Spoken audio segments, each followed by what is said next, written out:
Job opportunity card ভিসায় Germany. এই সিরিজের আজকের চতুর্থ পর্বে আমরা কথা বলবো আপনাকে এই ভিসায় আবেদন করার জন্য কোন ধরনের ডকুমেন্ট আপনাকে রেডি রাখতে হবে তা নিয়ে। যারা অলরেডি আমার এই সিরিজের প্রথম 3টি ভিডিও দেখেছেন আপনারা চাইলেই পরবর্তী কিছু অংশ স্কিপ করে ভিডিওর মূল অংশে যেতে পারেন। আর যারা আজ প্রথম আমার ভিডিও দেখছেন, আমার মনে হয় আমার এবং আমাদের দুজনের মধ্যে একটা চুক্তি হওয়া দরকার। চুক্তিটা হলো এমন, আপনি আমার 3টি বিষয় মেনে নেবেন। 1, আমি কোনো এজেন্সিকে প্রমোট করছি না এবং আমার সাথে কোনো এজেন্সি সম্পর্ক নাই, তাই আপনি আমাকে কোন এজেন্সি ভালো এই ধরনের প্রশ্ন করবেন না, এটা আপনি মেনে নেবেন। 2, আমি টাকার বিনিময়ে কারো ফাইল প্রসেসিং করি না। যেহেতু আমার ভিডিওগুলো বানানোর উদ্দেশ্য হচ্ছে আপনি আমার ভিডিওগুলো দেখেই যাতে করে ঘরে বসে নিজে নিজে আবেদন করতে পারেন, আর তাই আপনিও আমাকে রিকোয়েস্ট করবেন না ভাইয়া টাকার বিনিময়ে কি আপনি আমার ফাইলটা প্রসেসিং করে দিবেন, এটা আপনি মেনে নেবেন যে আপনি আমাকে রিকোয়েস্ট করবেন না। 3, আমি কোনো চটকদার অথবা রসালো কথা বলে আপনাকে অন্য ইউটিউবারদের মতো হকারি করে বলবো না জার্মানি সব থেকে ভালো অথবা জার্মানির এই জব অপরচুনিটি কার্ড ভিসা সব থেকে ভালো। বরং আমি আপনাকে এর ভালো মন্দ সব কিছু বলবো আপনার প্রোফাইল অনুযায়ী। যদি মনে হয় এটি আপনার জন্য ভালো, তাহলে এই ভিসায় কিভাবে আবেদন করবেন শুধুমাত্র তার প্রসেসিং জানার জন্য আপনি আমার এই ভিডিওগুলো দেখতে পারেন, এটা আপনি মেনে নেবেন। এই 3টি বিষয়ে যদি আপনি আমার সাথে চুক্তিতে সম্মত হন, তাহলে আপনি আমার ভিডিওর পরবর্তী অংশগুলো দেখতে পারেন। যেহেতু আপনি এখনো ভিডিও দেখছেন, ধরে নিচ্ছি আপনি চুক্তিতে সম্মত হয়েছেন। ধন্যবাদ। জব অপরচুনিটি কার্ড ভিসায় জার্মানির 4 নম্বর এপিসোড আজকে। প্রথম এপিসোডে আমরা কথা বলেছিলাম ওভারঅল এই জব অপরচুনিটি কার্ড ভিসাটা সম্পর্কে, আপনাদেরকে একটা আইডিয়া দিয়েছিলাম। এই যেমন ধরেন এই ভিসাটা কত দিনের, অথবা এই ভিসাটার অ্যাডভান্টেজগুলো কি, ডিসঅ্যাডভান্টেজগুলো কি, এই বেসিক আমরা ধারণা দিয়েছিলাম।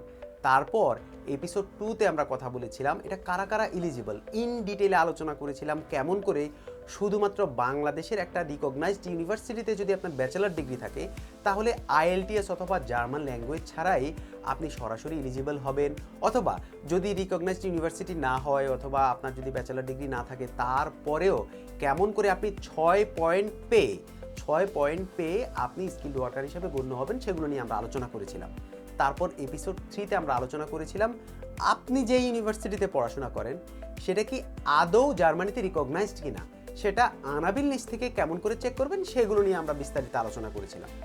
আজকের এই 4 নম্বর এপিসোডে আমরা আলোচনা করব, ধরেন আপনি এলিজিবল, আপনি জব অপরচুনিটি কার্ড ভিসার জন্য এলিজিবল এবং আপনি সিদ্ধান্ত নিয়েছেন আপনি জার্মানিতে জব অপরচুনিটি কার্ড ভিসার জন্য আবেদন করবেন, তাহলে আপনাকে কি কি ধরনের ডকুমেন্ট রেডি করতে হবে সেগুলো আজকের ভিডিওতে আমরা আলোচনা করব। চলুন আমরা সেগুলো নিয়ে কথা বলি।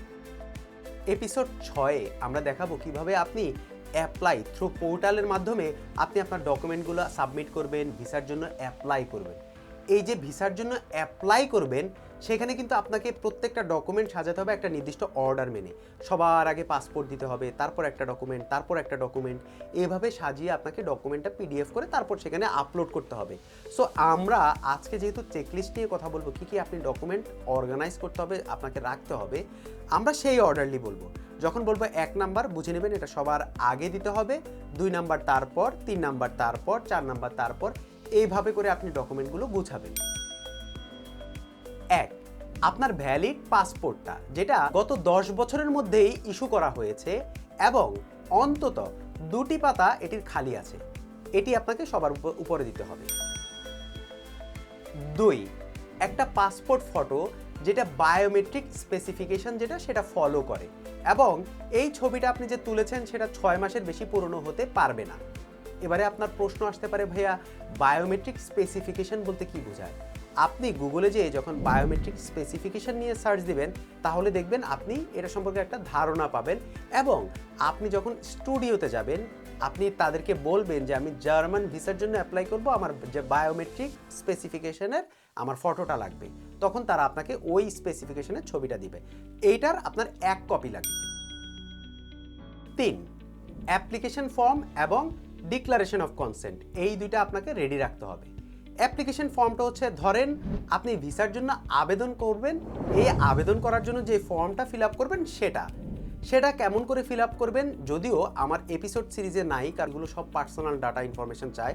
তবে আমি একটা অ্যাপেন্ডিক্স আকারে একটা আলাদা এপিসোড বানাবো, সেখানে আমি আপলোড করে জানাবো আপনাদেরকে কেমন করে স্ক্রিন রেকর্ড সহ দেখাবো যে আপনি কোন কোন ইনফরমেশনগুলো দিবেন এবং কিভাবে দিবেন, এবং অবশ্যই ওই সময় আমি ডিক্লারেশন অফ কনসেন্টটা কিভাবে সাইন করবেন, অথবা এখানে আসলে বলার কিছুই নেই, জাস্ট একটা ফর্ম, সেই ফর্মটা আপনি কিভাবে ডাউনলোড করে সাইন করে সেগুলো রেডি করবেন, সেগুলো নিয়ে আমি আলোচনা করবো আমার ওই একটা আলাদা অ্যাপেন্ডিক্সের ভিডিওর মাধ্যমে। 4, আপনার পাসপোর্টের যে ডাটা পেজটা আছে সেটার ফটোকপি দিবেন। এবারে অনেকেই কনফিউজড হয়ে বলবে, ভাইয়া 1 নম্বরেও বলেছেন পাসপোর্টটা দিতে, আবার 4 নম্বরে এসে বলেছেন পাসপোর্টের ডাটা পেজ, তাহলে আমরা কি করব? বিষয়টা হলো, যখন আপনি অনলাইন পোর্টালে আপলোড করবেন তখন আপনি পাসপোর্টের ডাটাবেসটা 2 বার দিবেন, 1 নম্বরে দিবেন, 4 নম্বরে দিবেন। আবার যখন আপনাকে ইন্টারভিউর জন্য ডাকবে, সেম ডকুমেন্ট যেহেতু আপনাকে নিয়ে যেতে হবে, সেম অর্ডারে আপনি সাজিয়ে নিয়ে যাবেন, তখন 1 নাম্বারটা হবে আপনার অরিজিনাল পাসপোর্ট, 4 নম্বরে আপনার পাসপোর্টের ডাটা পেজটা। 5, আপনার পড়াশোনার সার্টিফিকেট এখানে দিতে হবে। ধরেন আপনি যদি ব্যাচেলার ডিগ্রি করে থাকেন তাহলে আপনার bachelor certificate with academic transcript আপনাকে দিতে হবে। যদি আপনি কারিগরি শিক্ষায় পড়াশোনা করে থাকেন তাহলে আপনার তার সার্টিফিকেট দিতে হবে। এখানে একটা জিনিস আপনাকে ইনক্লুড করতে হবে, ধরেন আপনি আনাবিল লিস্টে যখন চেক করলেন আপনার ইউনিভার্সিটি H+ লিস্টে আছে কিনা, তার প্রিন্ট আউটটা কিন্তু সার্টিফিকেটের পরে দিতে হবে। তারপর আপনি ওই যে ইউনিভার্সিটির ডিগ্রি অ্যাপ্রুভড, যেটা আমরা এপিসোড 3-তে দেখাচ্ছিলাম, সেখানের তার প্রিন্ট আউট আপনাকে নিয়ে জমা দিতে হবে। অথবা আপনি যদি জ্যাবে স্টেটমেন্ট অফ কম্পারেবিলিটি সার্টিফিকেট নিতে হয়, সেটা নিয়ে আপনি এখানে জমা দিতে হবে। সুতরাং এই 5 নম্বরে আমরা যখন একাডেমিক আমাদের পড়াশোনার সার্টিফিকেট জমা দিব, প্রথমে আমরা রাখবো আমাদের শিক্ষাগত যে সার্টিফিকেট সেটা, তারপর আমাদের ট্রান্সক্রিপ্ট, তারপর হচ্ছে আমরা আনাবিল লিস্টের প্রিন্ট আউট, তারপর স্টেটমেন্ট অফ জ্যাব অথবা মানে কম্পারেবিলিটি যে সার্টিফিকেটটা আছে জ্যাবের, সেটা রাখবো। এগুলো সব কিছু আমরা অর্ডারলি করে আমাদের হচ্ছে টোটাল এই সবগুলো ডকুমেন্ট পেলে হবে আমাদের একাডেমিক যে প্রুফ যে আমরা পড়াশোনা করেছি তার প্রুফ। 6, প্রযোজ্য ক্ষেত্রে আপনার ওয়ার্ক এক্সপিরিয়েন্সের যে সার্টিফিকেটটা আছে সেটা জমা দিতে হবে। এবার অনেকে ভাবতে পারেন সবার জন্য কি এটা দিতে হবে? না, অলরেডি আমরা এপিসোড 2-তে যখন পয়েন্ট সিস্টেম নিয়ে আলোচনা করেছিলাম সেখানে বলেছিলাম যারা 6 পয়েন্ট পেতে আপনার ওয়ার্ক এক্সপিরিয়েন্সের পয়েন্টটা কাউন্ট করেছিলেন, ধরেন 5 বছরের ন্যূনতম 2 বছর আপনি কাজ করেছেন, তার জন্য আপনি পয়েন্ট পেয়েছেন, সেগুলো আপনি কাউন্ট করে 6 পয়েন্ট পেয়েছিলেন, অথবা আপনি 7 বছরের ন্যূনতম 3 বছর কাজ করে আপনি 3 পয়েন্ট পেয়েছিলেন, সেগুলো যুক্ত করে আপনার টোটাল 6 পয়েন্ট হয়। এইরকম যদি যারা, তারা অবশ্যই ম্যান্ডেটরি আপনাদের ওয়ার্ক এক্সপিরিয়েন্স সার্টিফিকেটটা জমা দিতে হবে, যেখানে আপনার ওয়ার্ক এক্সপিরিয়েন্স সার্টিফিকেটে আপনার এমপ্লয়ারের ইনফরমেশনও থাকতে হবে, যাতে করে ভেরিফিকেশনের সময় তারা যোগাযোগ করতে পারে। 7, এই পর্যায়ে আপনার সিভি অ্যাটাচ করতে হবে। অনেকেই ভাবতে পারেন কেমন করে সিভিটা লিখবো অথবা সিভিটা কেমন করে সাজাবো। আমার ওয়েবসাইট রাকিবুল অন পয়েন্টে এই ধরনের কিছু স্যাম্পল সিভি দেয়া থাকবে, আপনারা চাইলে সেটা দেখে নিতে পারেন।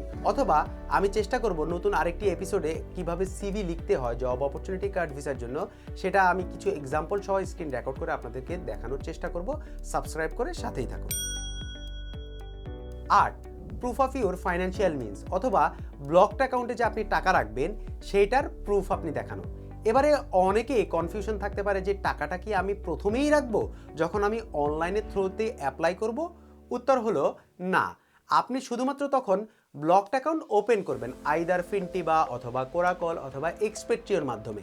কেমন করে সেগুলো খুলবেন সেটা আমার আলাদা এপিসোডে আমি স্ক্রিন রেকর্ড সহ আপনাদেরকে দেখাবো, অথবা আমার রাকিবুল অন পয়েন্টের ওয়েবসাইটে গেলেও আপনারা সেগুলো খুঁজে পাবেন। সাবস্ক্রাইব করে সাথেই থাকুন। 9, হেলথ ইন্স্যুরেন্স।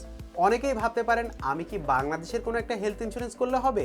উত্তর হলো না, কারণ বাংলাদেশের এগুলোর অনেকগুলোর ইন্টারন্যাশনাল কাভারেজ থাকে না, স্পেশালি জার্মানিতে কাভারেজ থাকে না। তাই আপনাকে জার্মানির কিছু নির্দিষ্ট হেলথ ইন্স্যুরেন্সকে করলে সব থেকে ভালো। কেমন করে আপনি হেলথ ইন্স্যুরেন্স খুলবেন, অথবা এই হেলথ ইন্স্যুরেন্সের সাথে আপনাকে ট্রাভেল ইন্স্যুরেন্সও নিতে হয়, সেগুলো কেমন করে করবেন আমি আমার আলাদা এপিসোডে দেখাবো। তবে এই পর্যায়ে আপনি জেনে রাখুন যে 9 নম্বরে আপনাকে হেলথ ইন্স্যুরেন্সের সার্টিফিকেট এবং তারপর ট্রাভেল ইন্স্যুরেন্সের সার্টিফিকেট জমা দিতে হবে। 10, মোটিভেশন লেটার অথবা স্টেটমেন্ট অফ পারপাস। এটা সবথেকে গুরুত্বপূর্ণ একটা ডকুমেন্ট, কারণ এইটা পড়ে তারা বুঝবে আপনার মোটিভেশনটা কি, আপনার পারপাসটা কি, আপনার কোয়ালিটিটা কি এবং আপনার উদ্দেশ্য, সব কিছু ওনারা এটা পড়ে বুঝবে। আমি যতটুকু জানি এটার কারণে অনেকের ভিসা ক্যান্সেল হয়েছে। আমি যাদেরকে গাইড করেছিলাম আমি সব থেকে বেশি এফোর্ট দিয়েছিলাম তাদের মোটিভেশন লেটার লেখা অথবা স্টেটমেন্ট অফ পারপাস লেখার জন্য। এই মোটিভেশন অথবা স্টেটমেন্ট অফ পারপাস যখন আপনারা লিখবেন, এখানে কিছু জিনিস থাকা ম্যান্ডেটরি। এ, কোন ধরনের জব করতে চান সেটা থাকতে হবে। বি, যদি জার্মানি শিখে থাকেন তাহলে কবে থেকে শিখছেন। সি, কেন জার্মানি মুভ করবেন অন্য ইউরোপিয়ান ইউনিয়ন কান্ট্রি বাদ দিয়ে, সেটা আপনার স্টেটমেন্ট অফ পারপাস অথবা মোটিভেশন লেটারে থাকতে হবে। ডি, যদি কোনো জবে আবেদন করে থাকেন, কোন জব, কোন ধরনের জব, অথবা যদি কোনো ইন্টারভিউ কল পেয়ে থাকেন জার্মানি থেকে, তাহলে সেটা আপনাকে স্টেটমেন্ট অফ পারপাস অথবা মোটিভেশন লেটারে উল্লেখ করতে হবে। 11, ভিসা ফি। যদিও আপনি যখন ডকুমেন্ট সাবমিট করবেন অনলাইন পোর্টালের মাধ্যমে, তখন আপনাকে এই ফিটার মানে কোনো ডকুমেন্ট জমা দিতে হবে না। যখন আপনি ইন্টারভিউ দিতে যাবেন, শুধুমাত্র তখনই আপনাকে এই ভিসা ফিটা দিতে হবে। এবারে অনেকের প্রশ্ন থাকতে পারে, ফ্লাইট রিজার্ভেশন অথবা হোটেল বুকিং এই ধরনের ডকুমেন্ট কি চাবে কিনা যখন আপনি স্পেশালি ইন্টারভিউ দিতে যাবেন। উত্তর হলো না, আপনাকে কোনো ধরনের ফ্লাইটের রিজার্ভেশন দিতে হবে না, আপনাকে কোনো ধরনের হোটেলের বুক করতে হবে না, এগুলো কোনো কিছুর নাই। এমনকি আপনি ভিসা পাওয়ার আগে জার্মানিতে কোন সিটিতে থাকবেন সেখানে আপনাকে বাসা পর্যন্ত ভাড়া নিতে হবে না, এগুলোর হ্যাসেল আপনার প্রয়োজন পড়বে না। এবারে তো জানলেন আপনার কি কি ডকুমেন্ট রেডি থাকতে হবে। একটা জিনিস মনে রাখবেন, শুধুমাত্র যারা কমপ্লিট ডকুমেন্ট সাবমিট করবে তাদের জন্যই পরবর্তী স্টেপে যাবে। মানে আপনি যখন অনলাইনে ডকুমেন্ট সাবমিট করবেন, আপনার যখন কমপ্লিট ডকুমেন্টটা থাকবে, তারা যখন চেক করে দেখবে সব ডকুমেন্ট আছে, এরপরেই আপনি শুধুমাত্র ইন্টারভিউর জন্য কল পাবেন, এর আগে না। ভিডিওর এই পর্যায়ে আপনাকে কি কি ডকুমেন্ট রেডি রাখতে হবে আশা করছি আপনাদের একটা ধারণা হলো। সো এই সব ডকুমেন্টগুলোর মধ্যে অনেকের স্টেটমেন্ট অফ কম্পারেবিলিটি অথবা জ্যাব থেকে একটা সার্টিফিকেট নিতে হয়, আমরা এটা সবাই জানি। সো এই সার্টিফিকেটটা আপনি কেমন করে নেবেন, কি করে আবেদন করবেন, প্রসেসগুলো কি, সেগুলো সম্পর্কে বিস্তারিত স্ক্রিন রেকর্ড সহ আমার আগামী পর্বে আসছে।